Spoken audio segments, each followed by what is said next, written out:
আসসালামু আলাইকুম। এখন শুনবেন সংবাদ শিরোনাম। আনুষ্ঠানিকভাবে ফ্যামিলি কার্ডের উদ্বোধন করলেন প্রধানমন্ত্রী তারেক রহমান। আগামী মাসের মধ্যে কৃষক কার্ড তুলে দেওয়ার আশ্বাস। যুদ্ধ প্রায় শেষের দিকে, কাঙ্ক্ষিত জয়ের অনেকটাই অর্জন করেছে যুক্তরাষ্ট্র, দাবি ট্রাম্পের। অতিরঞ্জিত বলছে ইরান। সংঘাত কমার আভাসে বিশ্ববাজারে নিম্নমুখী তেলের দাম। ঢাকায় পাম্পের বাইরে যানবাহনের দীর্ঘ সারি। 3.5 বছরেও রাজধানীর সুপার স্পেশালাইজড হাসপাতালে মিলছে না বিশ্বমানের সেবা। বিএমইউ থেকে আলাদা করে স্বায়ত্তশাসনের দাবি। এতক্ষণ শুনছিলেন সংবাদ শিরোনাম, এবার বিস্তারিত। ফ্যামিলি কার্ড বিতরণের মাধ্যমে দেশের নারী সমাজকে অর্থনৈতিকভাবে স্বাবলম্বী করার অঙ্গীকার করলেন প্রধানমন্ত্রী তারেক রহমান। আজ রাজধানীর কড়াইল, সাততলা, ভাসানটেক বস্তির নারীদের হাতে এই কার্ড তুলে দিয়ে তিনি বলেছেন, নারীদের ক্ষমতায়ন ছাড়া দেশের প্রকৃত উন্নয়ন সম্ভব নয়। কড়াইল বস্তিতে আয়োজিত এক অনুষ্ঠানে প্রধানমন্ত্রী জানান, পাইলট প্রকল্পের আওতায় প্রাথমিকভাবে 15 জন নারীকে কার্ড তুলে দেন তিনি। আগামী 5 বছরের মধ্যে দেশের 4 কোটি নারীর কাছে এই ফ্যামিলি কার্ড পৌঁছে দেওয়ার লক্ষ্যমাত্রা নির্ধারণ করেছে সরকার। শুধু তাই নয়, কৃষকদের ভাগ্য উন্নয়নে আগামী মাস থেকেই শুরু হচ্ছে কৃষক কার্ড বিতরণ কার্যক্রম। অনুষ্ঠানে প্রধানমন্ত্রী স্পষ্ট করেন, বৈশ্বিক অস্থিরতা ও মধ্যপ্রাচ্য পরিস্থিতির কারণে কিছু ক্ষেত্রে সময় লাগলেও জনকল্যাণের প্রতিটি প্রতিশ্রুতি বাস্তবায়ন করা হবে। সামাজিক নিরাপত্তা নিশ্চিত করতে মোবাইল ফিনান্সিয়াল সার্ভিসের মাধ্যমে সরাসরি অর্থ সহায়তা পৌঁছে দেওয়ার এই উদ্যোগকে তিনি একটি ঐতিহাসিক পদক্ষেপ হিসেবেই অভিহিত করেন। এ সময় তিনি দেশ গড়ার কাজে সবাইকে ধৈর্য ধরার আহ্বান জানান। প্রাথমিকভাবে দেশের 13টি জেলার 15টি ওয়ার্ডের প্রায় 37,567 জন এই ফ্যামিলি কার্ডের আওতায় আসছেন। দেশের নারী প্রধান পরিবারগুলোর জন্য পরীক্ষামূলকভাবে ফ্যামিলি কার্ড কর্মসূচি চালু হয়েছে। প্রধানমন্ত্রী তারেক রহমান ঢাকায় এই কর্মসূচির উদ্বোধন করেন। একই সাথে দেশের আরো 12টি জেলায় পাইলটিং কর্মসূচির আওতায় ফ্যামিলি কার্ড দেওয়া হয়েছে। এতে করে উচ্ছ্বাস প্রকাশ করেন সুবিধাভোগী নারীরা। ঠাকুরগাঁয়ে উদ্বোধনী অনুষ্ঠানে উপস্থিত ছিলেন স্থানীয় সরকার মন্ত্রী মির্জা ফখরুল ইসলাম আলমগীর। এ সময় তিনি বলেন, প্রাথমিকভাবে ফ্যামিলি কার্ড বিতরণ শুরু হয়েছে, পর্যায়ক্রমে নীতিমালা অনুযায়ী বাকিদেরও এই সামাজিক সুরক্ষা কর্মসূচির আওতায় আনতে হবে। চট্টগ্রামে পাইলটিং কর্মসূচির উদ্বোধন করেন অর্থ ও পরিকল্পনা মন্ত্রী আমির খসরু মাহমুদ চৌধুরী। বলেন, নির্বাচনের সময় বিএনপি যে ওয়াদা করেছে তা সরকার গঠনের 1 মাসের মধ্যেই বাস্তবায়ন শুরু করেছে। আজকে আমার জন্য যেমন একটি ইমোশনাল দিন, আমরা আগামী মাসের ভেতরে আমরা বহু কৃষক ভাইদের কাছে আমরা কৃষক কার্ড তুলে দিতে সক্ষম হব ইনশাআল্লাহ। ইরানে কাঙ্ক্ষিত জয়ের অনেকটাই অর্জন করে ফেলেছে যুক্তরাষ্ট্র। যুদ্ধ প্রায় শেষের দিকে বলে মন্তব্য করেছেন মার্কিন প্রেসিডেন্ট ডোনাল্ড ট্রাম্প। দাবি করেন, এরই মধ্যে ইরানের ড্রোন ও ক্ষেপণাস্ত্র সক্ষমতা প্রায় ধ্বংস হয়ে গেছে। তবে ট্রাম্পের এই মন্তব্যের তীব্র প্রতিক্রিয়া জানিয়েছে ইরানের বিপ্লবী গার্ড IRGC। ট্রাম্পের দাবিকে অতিরঞ্জিত আখ্যা দিয়ে বাহিনীর মুখপাত্র ব্রিগেডিয়ার জেনারেল আলী মোহাম্মদ বলেছেন, যুদ্ধ কবে শেষ হবে তা নির্ধারণ করবে তেহরান, ওয়াশিংটন নয়। ইরানের বিরুদ্ধে সামরিক অভিযানে বড় ধরনের অগ্রগতির দাবি করেছেন মার্কিন প্রেসিডেন্ট ডোনাল্ড ট্রাম্প। যুক্তরাষ্ট্রের হামলায় ইরানের ড্রোন ও ক্ষেপণাস্ত্র সক্ষমতা প্রায় ধ্বংস হয়ে গেছে বলেও জানান তিনি। হোয়াইট হাউসে সাংবাদিকদের সঙ্গে কথা বলতে গিয়ে ট্রাম্প বলেন, ইরানের বিভিন্ন স্থাপনায় 2000 পাউন্ডের বোমা ফেলেছে মার্কিন B-2 বোমারু বিমান। এতে বহু মিসাইল লঞ্চার ধ্বংস হয়েছে এবং অনেকগুলো মাটির নিচে চাপা পড়েছে।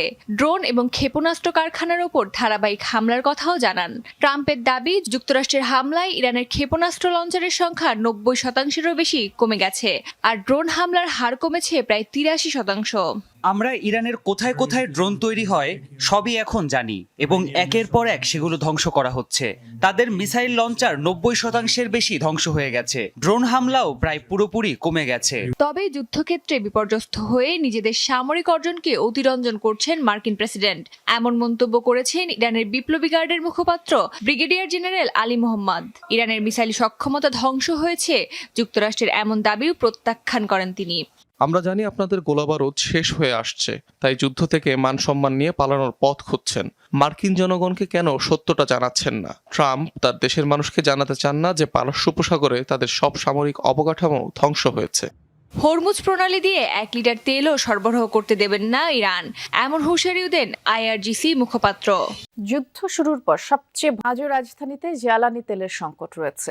সরবরাহ সংকটে মঙ্গলবার সকালে স্বাভাবিক কার্যক্রম শুরু করতে পারেনি বেশ কয়েকটি পাম্প তেল নিতে এসে ফিরে যেতে দেখা গেছে মোটরসাইকেল ও গাড়ি চালকদের।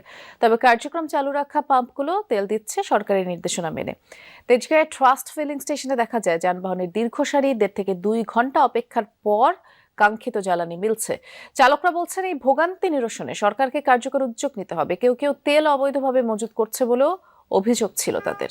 বিশ্ববাজারে তেল সরবরাহ স্বাভাবিক রাখতে নানা পদক্ষেপ নেওয়া হচ্ছে এমন দাবি করেছেন মার্কিন প্রেসিডেন্ট ডোনাল্ড ট্রাম্প। জানিয়েছেন বিভিন্ন দেশের উপর থেকে তেল সংক্রান্ত নিষেধাজ্ঞা তুলে নেয়ার কথা। বলেছেন হরমুজ প্রণালী খোলা রাখতেও ব্যবস্থা নিচ্ছেন। তার হুঁশিয়ারি, হরমুজ প্রণালী দিয়ে তেল সরবরাহ বন্ধ থাকলে 20 গুণ শক্তিশালী হামলা হবে ইরানে। ট্রাম্পের এসব বক্তব্যের পরপরই এশিয়ার শেয়ার বাজার চাঙা হয়ে ওঠে। বিশ্ববাজারে বড় ধরনের দরপতন হয় অপরিশোধিত তেলের। ইরানে যুক্তরাষ্ট্র ও ইসরায়েলের হামলা, তেহরানের পাল্টা জবাব, হরমুজ প্রণালী বন্ধ সব মিলিয়ে মধ্যপ্রাচ্যে উত্তেজনা তুঙ্গে, যার জেরে টালমাটাল হয়ে পড়ে তেলের দাম। সোমবার ব্যারেল প্রতি $120 পর্যন্ত পৌঁছে যায় ব্রেন্ট ক্রুড অয়েলের দাম। অস্থির এই সময়ে ডোনাল্ড ট্রাম্প বললেন, জয় নিকটেই, খুব শিগগিরই বন্ধ হবে যুদ্ধ। কেবল তাই নয়, তেলের বাজারে অস্থিরতা কমাতে নানা উদ্যোগের কথাও জানালেন। মার্কিন প্রেসিডেন্টের হুঁশিয়ারি, হরমুজ প্রণালী বন্ধ রাখলে আরও 20 গুণ শক্তিশালী আঘাত হবে ইরানে। অপারেশন এপিক ফিউরির পাশাপাশি আমরা বিশ্বজুড়ে জ্বালানি সরবরাহ স্বাভাবিক রাখার দিকেও নজর দিচ্ছি। এ যেন স্বপ্ন ভঙ্গের গল্প। দেশে বিশ্বমানের হাসপাতাল হলো ঠিকই, কিন্তু সেই সেবা মিলছে না। উদ্বোধনের 3.5 বছর পেরোলেও এখনো জনবলি নিয়োগ হয়নি, এমনকি হাসপাতালের পরিচালনা পদ্ধতিও ঠিক হয়নি। বলছি বাংলাদেশ মেডিকেল বিশ্ববিদ্যালয়ের অধীনে রাজধানীর শাহবাগের সুপার স্পেশালাইজড হাসপাতালের কথা।